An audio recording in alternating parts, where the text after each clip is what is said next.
Hey guys, Charles Floate here, and welcome to my SEO in 2018 presentation. As every year, there'll be timestamps in the description down below, so if you want to skip to a specific part of the video, or if you are returning to watch this video and want to find out parts of information, then you can go down to the description and go to the specific timestamp that is most relevant to you.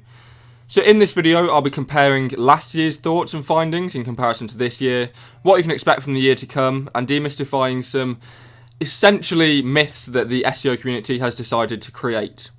I hope you enjoyed the rest of this video. You can find me on Facebook /TheCharlesFloat or on Twitter @Charles_SEO. And don't forget to leave a like and a comment if this video helped you.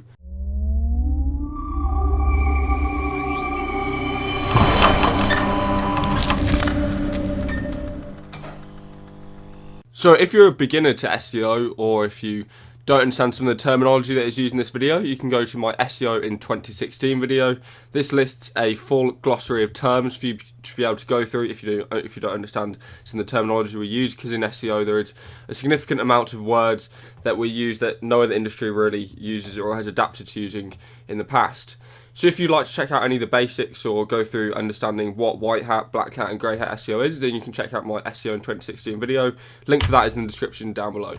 SEO is still getting more difficult to be able to carry out. It's still getting harder to be able to carry out specific SEO works. This is the general twist of the world though. It's pretty obvious, and as technology, math and development grow in the industries that we are currently involved in, such as technology in terms of the artificially intelligent areas, so does Google's ability to be able to actually combat some of the techniques that SEO use in the modern day. Obviously, despite what a lot of people are saying, SEO is not as hard as everyone seems to make out, and Google still doesn't have that artificial intelligence to be able to implement into algorithms to be able to make the algorithm actually adapt and learn. And for the foreseeable future, at least the next 5 to 10 years anyway, Google won't have that ability, but we'll cover that later on in further slides. Penguin has been one of the most interesting things this year. There's been minor tweaks since the Penguin 4.0 release has come out, and people have been saying specific link types don't work as well as they used to. It puts more emphasis on your links referring domains. This essentially means that it puts more emphasis on your links, but also actually takes into account as if you are getting a link from a page that has been pre-existing, or if you're getting a link on a brand new page. So as time goes on, and hopefully your links acquire more links themselves, your overall link building campaign and the overall power of those links will hopefully get better. This is how we have been able to rank sites so well using tier 1 fresh guest posts, where we actually create a large guest posting campaign, and then we use private blog networks and various other link types such as SERP on the tier 2, and then over a period of time it will actually increase the value of those links and make them even better, which has been a fantastic strategy that we've used throughout this year. Disavow has also been taking a number of days rather than taking a number of weeks now. The same with reconsideration requests. As Penguin has got even more powerful, reconsideration requests and disavow has been taking less than a week for some people that have been doing their websites, and it's been taking effect very, very quickly. It's still not the real-time effect that Google has been touting, but it is taking effect a lot quicker. At the end of 2017, there was a considerable amount of penalties that actually came out, like I said, manual penalties rather than algorithmic penalties. These were over the Christmas period, which is fantastic of Google to be able to do. They seem to love doing it around holidays, screwing over SEOs as much as physically possible, so that the people generally, and SEOs specifically, don't have the time they would normally have to dedicate to removing the penalty, because obviously over the Christmas period, they're generally with families and things. These are mostly unnatural link penalties, and they seem to have hit many affiliate sites, including ones I've covered, such as 10beasts. Though actually, the owner of 10beasts, Lukeman, had recently announced selling the website, and he managed to fix the site and get it re-indexed and re-ranking for those really high competition keywords that it was ranking before in a matter of days, which is what we were talking about earlier about the disavow and reconsideration requests. The correlation with this seems to be going to a lot of scholarship usage, a lot of scholarship link usage.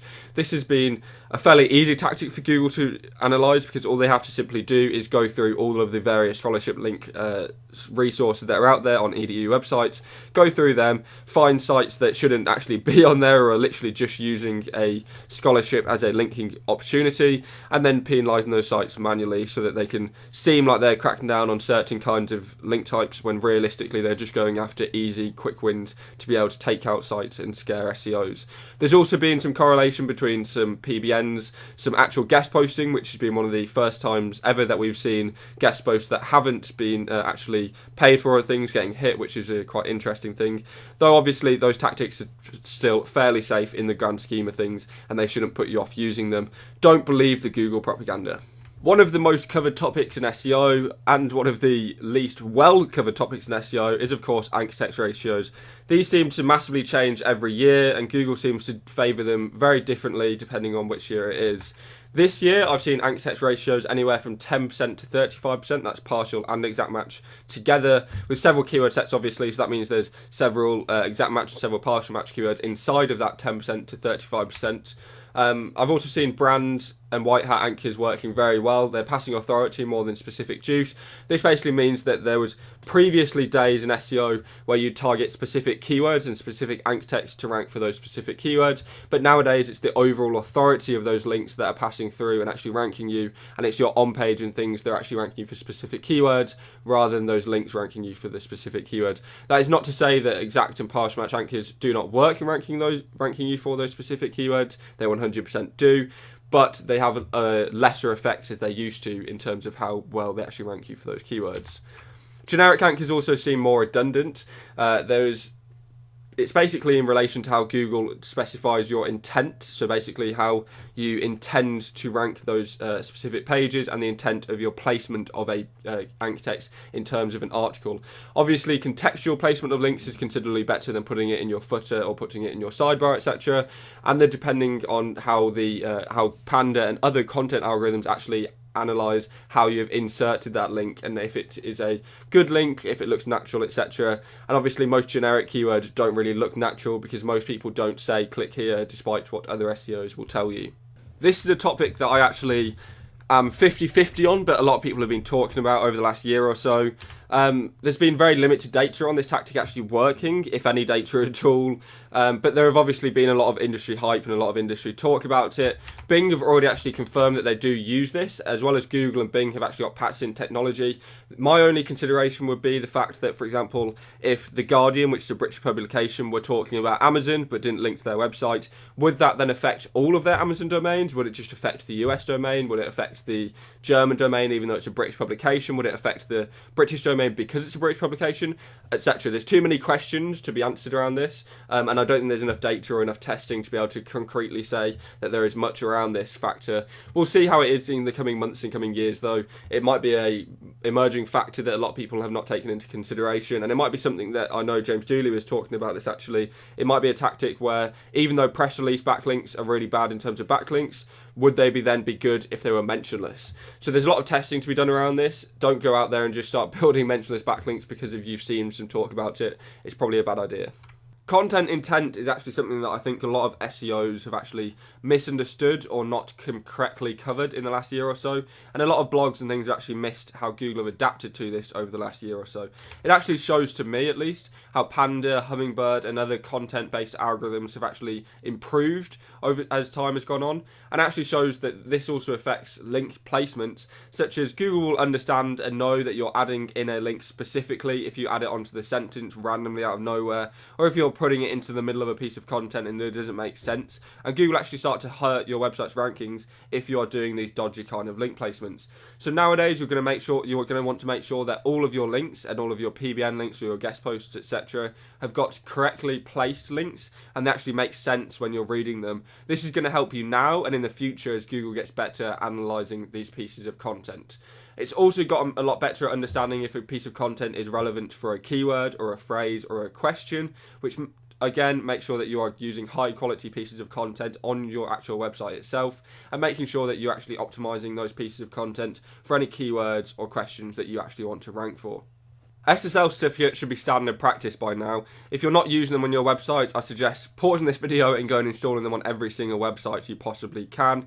Despite what Google has said, they actually show huge favour to sites that are using SSL sites, especially in obviously e-commerce niches where people are buying things and they want to securely purchase them, but as well as the technology niches. This is probably just purely because most technology sites are going to be using SSL certificates as a standard anyway, so you're obviously not going to be competing as well if you're not using them. in industries where most of the other sites are.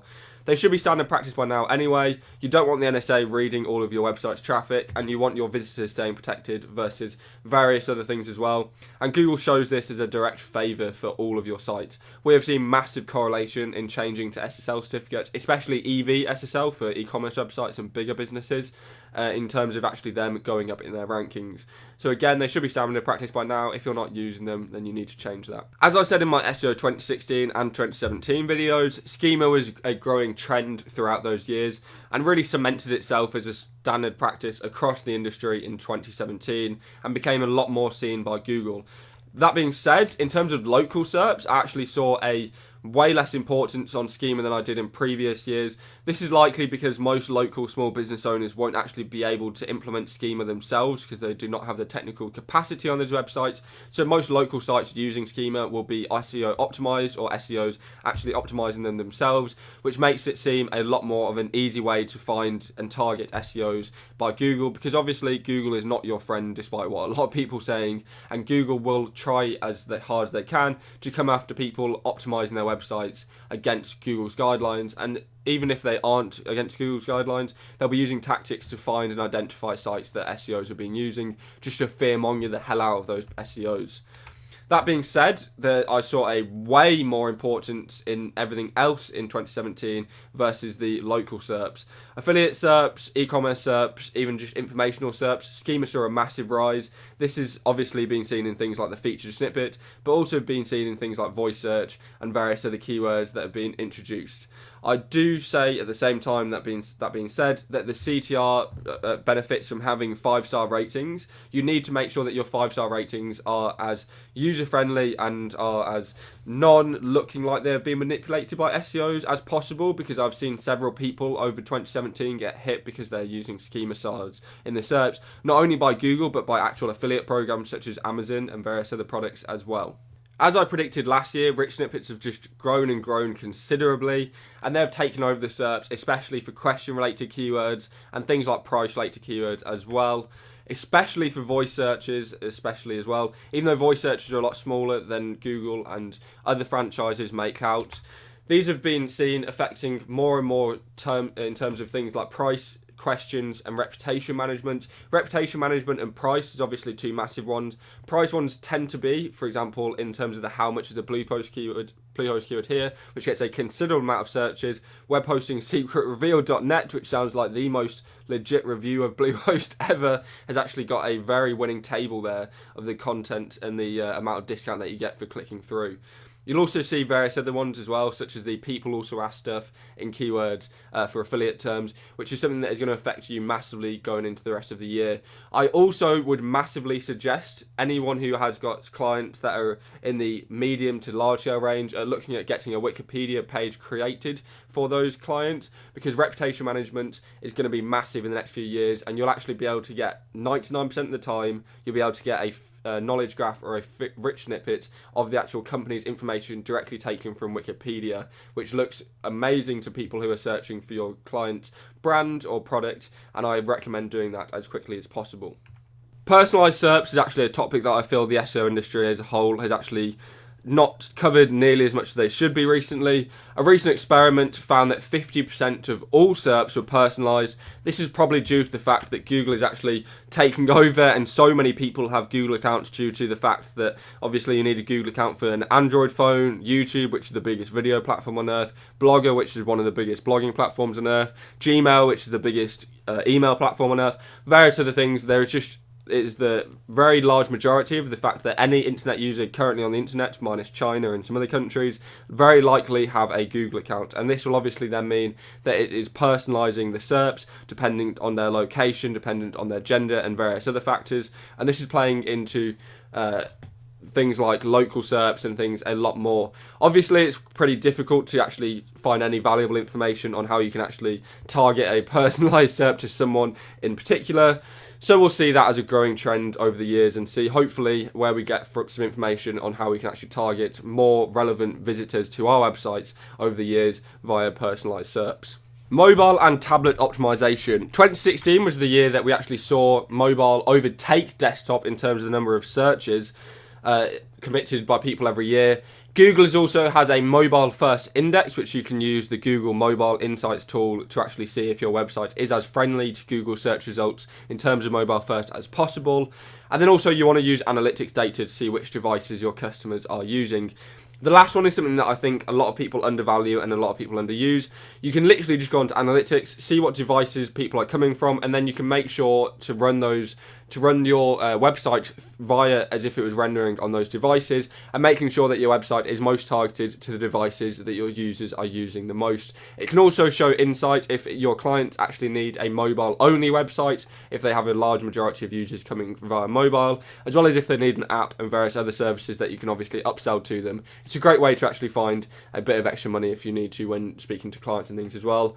Google's mobile first index mainly just serves basically on dynamic content and your dynamic resolution, to basically being able to optimize your website to load as fast and as efficiently and as well on mobile as possible. This is something again that is a growing trend, and hopefully we'll be able to see more data from Google in the coming years, because their mobile insights tool doesn't really offer a huge amount of help. Page load time again is something that a lot of SEOs seem to skip over. There isn't any direct correlation between ranking inside of Google and your amount of time it takes to load your website. However, obviously if your website is taking a considerable amount of time to load, then most visitors are going to click off of it, as well as the fact that Google seems to be hinting or eyeing towards an under 3 seconds or less load time figure. They've mentioned this several times in interviews and pieces of webmaster documentation across the internet, and I think it's something that a lot of SEOs need to start working towards, because it is a genuine growing trend across the industry.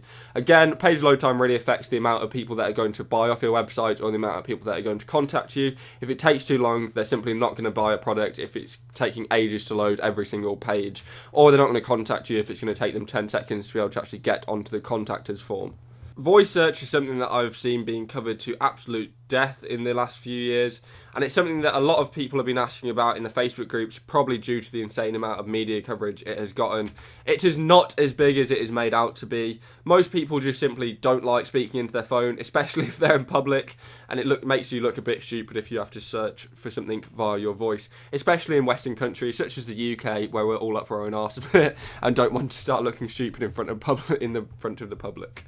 Most of these will be questions. There's not going to be many of the searches that people are actually searching for with their voice, aside from questions. Things like plumber near me whilst they're holding both of their drain pipes in their hands, various things like that. It will, but again, at the same time, does this actually affect your websites? Probably not in most things, and it's not going to really change the different kinds of results that people are getting.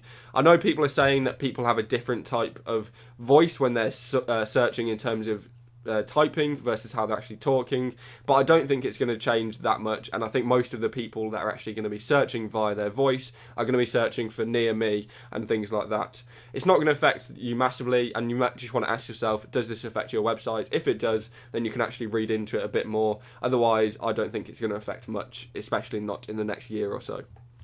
AI and machine learning is again something that has been covered to absolute death in the last year and previous years before that, but Google themselves have even categorically said that they're not using any sort of AI or machine learning at all in any of their algorithms, and they don't see it happening for the foreseeable future. This is pretty obvious. It doesn't exist and won't exist for a long time because of the absolute insane amounts of costs it is going to incur. This is purely because you need quantum computing, which is a specific type of computing that allows you to have multiple active nodes at once, rather than, it acts more like a human brain essentially than working like a computer does, and it requires quantum computing to be actually able to run AI and machine learning, which I don't think is going to happen until 2025 to 2030, purely because of the amount of cost it's going to take to actually implement it into Google's computing systems. And obviously Google actually own 2% of the entire world's computing power, which means that they'll be able to offer quantum computing inside of that is going to cost them billions of dollars currently,